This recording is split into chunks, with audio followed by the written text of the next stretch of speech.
조세채권으로 순위가 상호 모순 관계에서 A는 B보다 우선하고 B는 C보다 우선하고 C는 A의 관계에 놓일 때 순환수 배당 방법.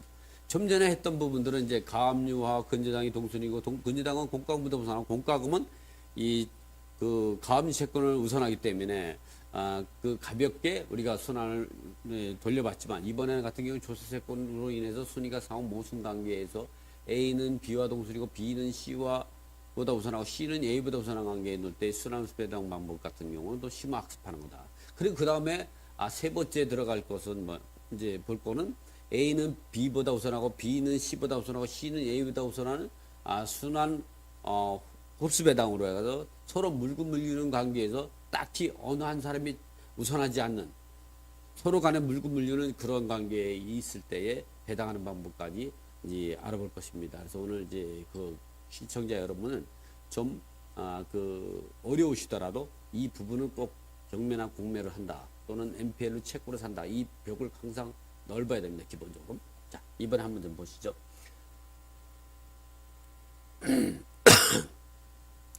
이렇게 조세채권이 상호 모순 관계일 때 순환 흡수 배분하는데, 자 이렇게 가압류가 있고요.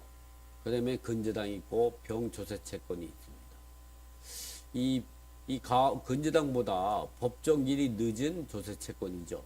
이 근저당은 2013년 4월 10일 날 등기된 날이고, 이 공과금의 이 조세채권의 이 법정기일은 근저당하고 조세채권은 법정기일하고 등기 날짜를 갖고 우선순위 정한다 그랬죠. 그 조세채권이 당일세가 아니라고 하면 일반세금 같은. 그래서 이런 경우는 근저당이 우선하는 거죠. 그래서 근저당은 을하고 가압류는 을 근저당하고 동선이지만 을 근저당은 병조세채권을 우선하고 병조세채권은 가압류와 또 이 정가압류를 보다 우선하게 되는 거죠. 그래서 이러한 이 관계에 있을 때 병압류 공매가 경매를 시작할 때 이럴 때 배분은 어떻게 되느냐 이 부분에 대해서 이제 배분할 금액이 1억 1,950만 원입니다. 1억 2,350만 원에 매각이 돼서 공매 비용을 뺀 금액이 하다 보니까 1억 1,950만 원 갖고 한번 배분표를 짜보겠습니다. 1억 1,950만 원. 1억 1,950만 원. 그러면 1억 1,950만 원이니까요. 제가 이것을 갖고 한번 또 여기서 칠판에서 작성을 해보죠. 이 부분은 좀 복잡하지만 여러분도 얼마든지 할 수 있으니까 제가 한번 작성을 해보죠. 배당 금액이 이미 1억 1,950만 원, 1억 1,950만 원. 공매 비용을 뺀 금액이 바로죠. 배당 금액. 경매나 공매 비용을 뺀 금액이 1억 1,950만 원일 때 이제 그 가압류가 2,500만 원. 그리고 을 근저당이 6,500만 원.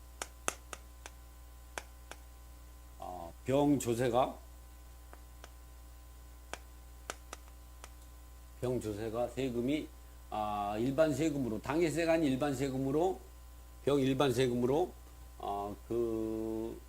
3천만 원.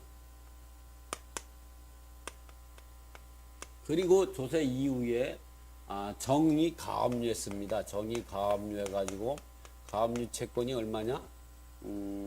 4,500만 원.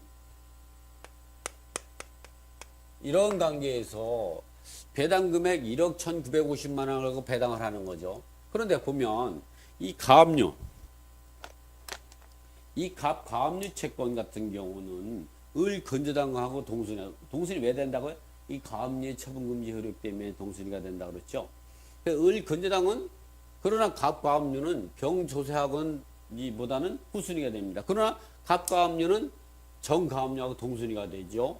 이 근저당 같은 경우는 가압류가 동순이지만 병이나 정가압류보다 우선하죠. 이 병조세채권은 을 근저당보다는 후순위겠지만 가압류나 정가압류보다 항상 우선하는 거죠. 이런 관계에서 이렇게 순위가 상호 모순 관계에서 우리가 1차로 안분배당을 하게 되죠. 자, 1차 안분배당. 이런 관계를 왜 안분되냐면 갑은 을하고 동순이고 갑은 병보다는 후순위가 되고 갑은 정하고 동순위인 관계이기 때문에 이렇게 되는 거죠. 자, 그러면 이건 1번, 2번, 3번, 4번. 지금부터 순환 흡수 배당을 하는 방법입니다. 이거 갖고 이 금액을 가지고 순환 흡수 배당 방법을 우리가 공부하고 있습니다. 여러분은 이러한 부분들은 김동희 선생님만 따라오시면 됩니다. 왜냐면 저는 벌써 이거 10몇 년 동안 이 배당표만 짜고 있죠. 그래서 여러분들한테 도움이 될 수도 있고 또 여러분은 이제 본인이 얘기하는 대로만 따라오시면 됩니다. 자, 그러면 이게 동순위 1차 안분배당은 다 동순위를 보고 안분배당 하는 겁니다. 그래서 1번 각과압류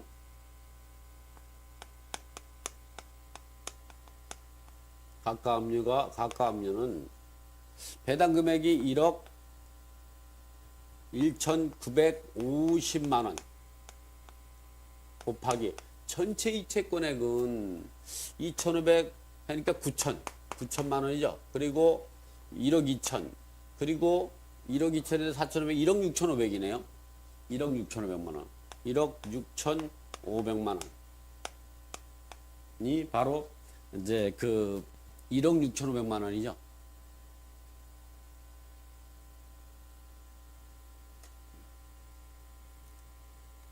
이렇게 1억 6,500만 원입니다. 여기다가 갑과압류 채권자의 채권액은 2,500만 원이 되는 거죠.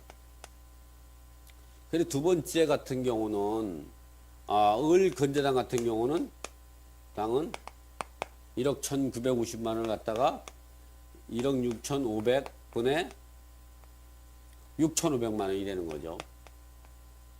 그리고 세 번째 병조세 같은 경우 병조세는 1억 1,950만 원 곱하기 1억 6,500분의 3천만 원이 되는 거죠.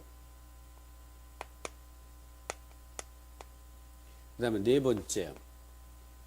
번째 정가압류는 1억 1,950만 원을 곱하기 1억 6,500분의 가지고 있는 4,500이 되는 거죠. 이 2,500, 6,500, 3,000, 4,500 합이 1억 6,500이 되는 거죠. 그럼 이걸 갖고 바로 그 곱하면 되죠. 이 비율을 곱하면 됩니다. 제가 한번 곱해 보겠습니다. 2,500 나누기 1억 6,500 곱하기 1억 1,950만 원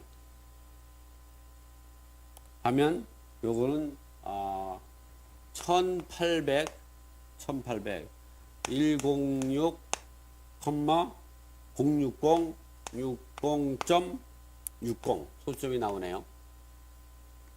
6,500 나누기 1억 6,500 곱하기 1억 1,950만 원 하면 여기는 4,700 07만 5,757.57 그 다음에 3,000 나누기 1억 6,500 곱하기 1억 1,950만 원은 2,100 72만 7,272.72 자, 이번엔 4,500 나누기 1억 6,500 곱하기 1억 1,950만 원 하면 이 사람은 3,259만 9만 909원. 9.09점. 그런데 여길 보면 7, 2 하면 9가 되고 18이고 그러니까 두 개가 부족하죠. 두 개가. 이런 경우는 두 개가 부족하면 소점이 높은 걸 하는데 제일 높은 게 이겁니다. 그러니까 요거를 3으로 바꿔주고 지우고 하나를 더 해줘야죠. 그 다음에 높은 곳은 이거네요. 요거. 그럼 요거를 1로 바꾸고 나머지는 지워주면 됩니다. 나머지는 이렇게 지우고 여기다가 뭘 달아주냐? 원만 붙여주면 되는 거죠. 이렇게 하면 1차 안분배당이 끝난 겁니다. 1차 안분배당이 끝이 난 거죠. 이제 이번에는 2차 흡수배당 절차를 해야죠. 2차 흡수배당 절차를 어떻게 하냐? 2차 흡수배당 절차는 우선 1차 안분배당 받은 채권 중에서 우선 변제권이 있는 사람만 2차 흡수배당을 할 수가 있는 겁니다. 그런데 이 갑감류권은 우선 변제권이 없죠. 그러면 2번, 3번, 4번만 2번하고 3번만 있네요. 1번 가압류권자나 4번 정가압류권자는 일반 채권이기 때문에 흡수할 수 없습니다. 그러면 2번과 3번만이 흡수할 수 있는데 2번과 3번 사이는 누가 선순위라고요? 근저당권자가 세금의 법정기일보다 빠르기 때문에 선순위죠. 이럴 때에는 근저당권자가 먼저 하게 되는데 그리고 이 흡자는 2번 근저당권자가 흡수하게 되죠. 얼마를? 자기가 1차 안분배당 받은 것이 이거죠. 4,700 07만 5,757원. 757원이 1차 안분액. 1차 안분액에서 자기의 안분 부적액이 얼마냐? 6,500에서 이걸 빼면 되는 거죠. 본래이 채권에서. 본래이 빼서 6,500만 원에서 마이너스 4,700 07만 5,757원을 빼면 얼마가 부족하냐? 1,792만 4,243원이 부족하죠. 그러면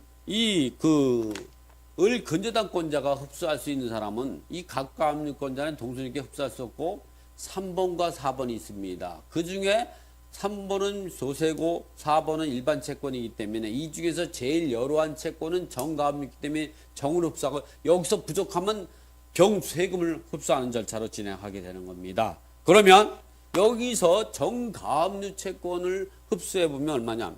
이 사람이 1,700만 원을 흡수해야 되는데 이 1,700만 원을 충분히 흡수해도 되죠. 그래서 3,200이니까 1,700이 넘죠. 여기서 그래서 이거는 4를 흡수.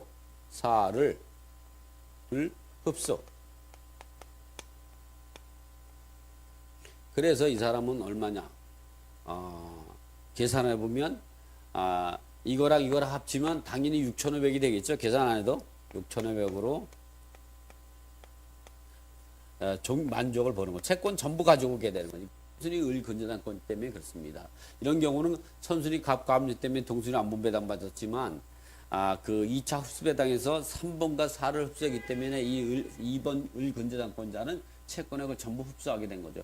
그 다음에 흡수할 수 있는 사람이 3번 병조세죠.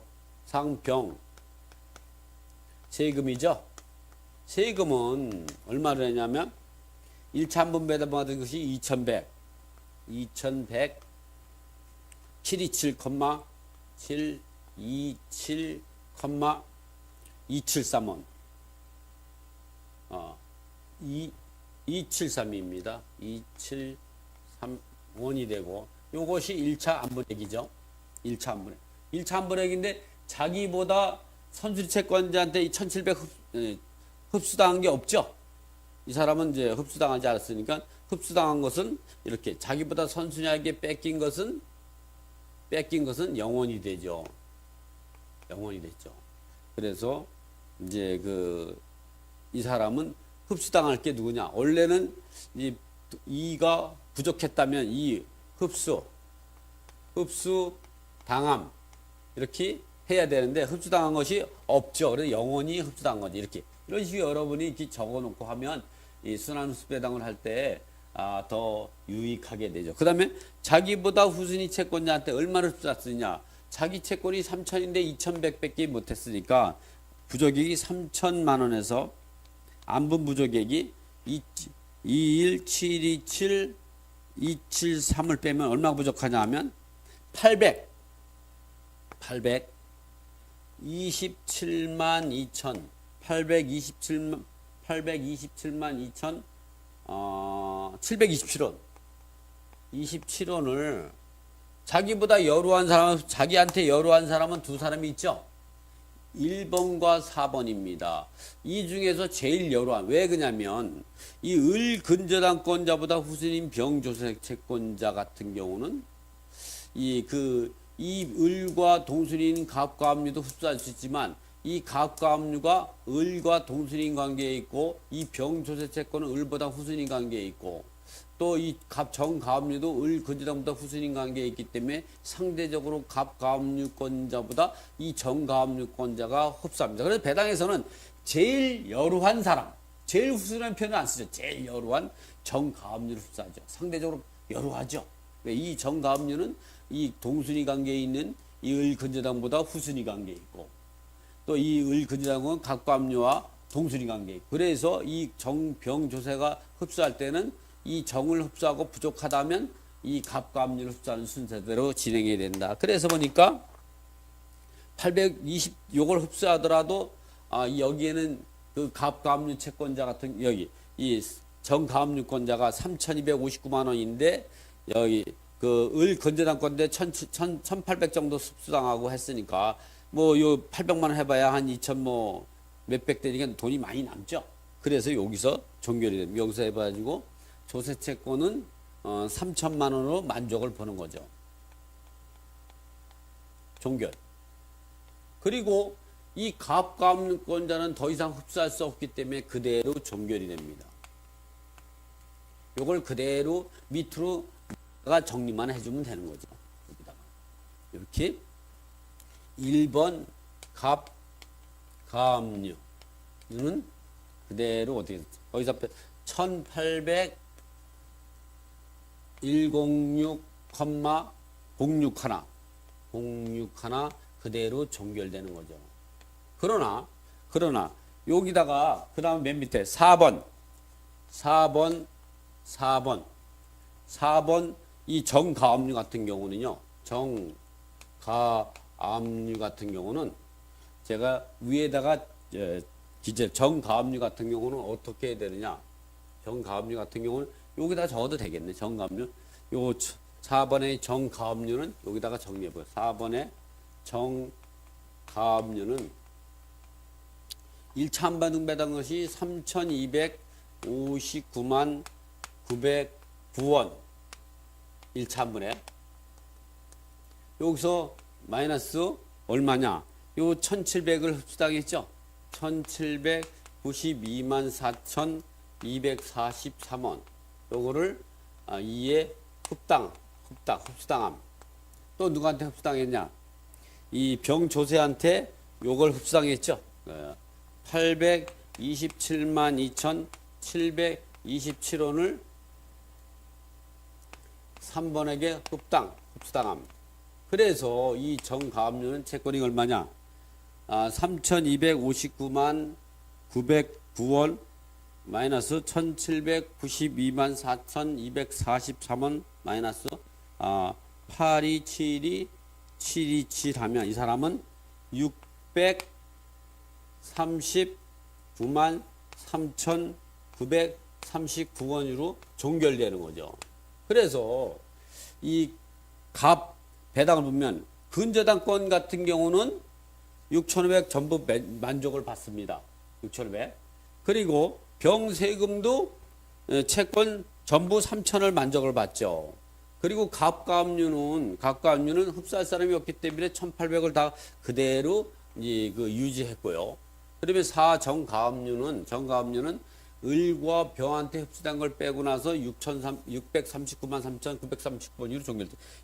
지금 이거를 합계하면 1억 1,950만 원 똑 떨어지게 되죠. 똑 떨어지게. 이렇게 여러분이 그 순환 흡수에 해당하는 방법을 이렇게 지금처럼 하면 됩니다.